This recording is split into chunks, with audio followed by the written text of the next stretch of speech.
listed that information from Proposition 209.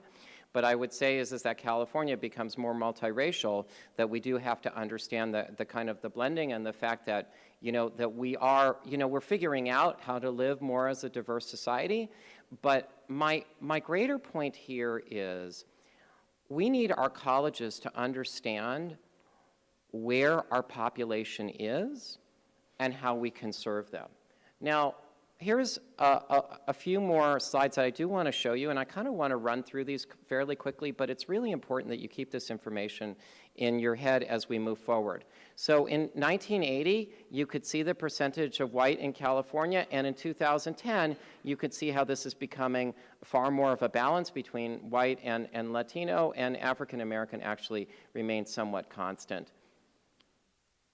This is another really, really important slide, because you know how I mentioned before about AB 955, it's premised on having too many students, more students than what the state is able to fund.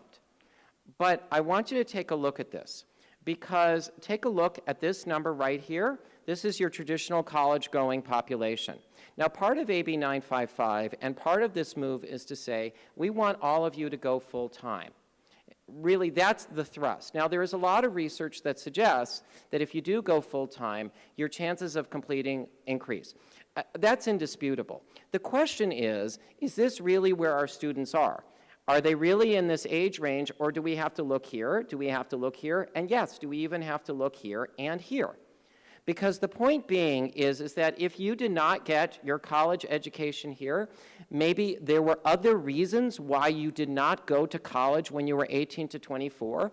Do we say college really is about full-time goers?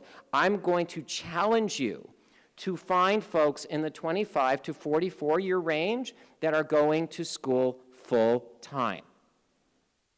The amount of borrowing that one has to do is ridiculous as an 18 to 24-year-old likely to be unencumbered with a spouse or a family. But if you're in this range, 25 to 44, or if you're in 25 to 64, the chances are that not only may you be taking care of a spouse, you also may be taking care of kids. You may be in my situation where you're taking care of both kids and parents. I have a father who is in this range, and his kidneys don't work.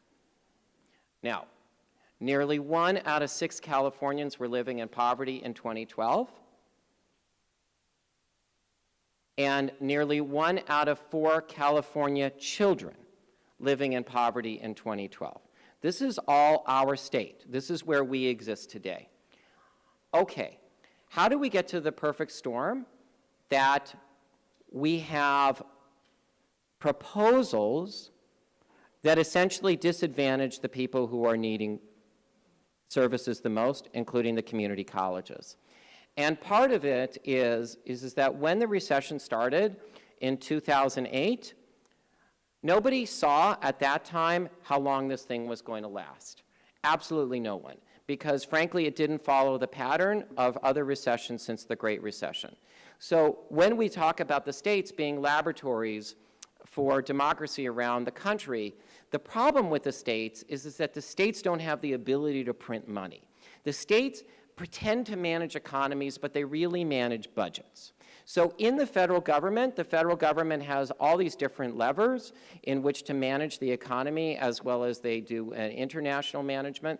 But in the state, frankly, their options are the following. They can tax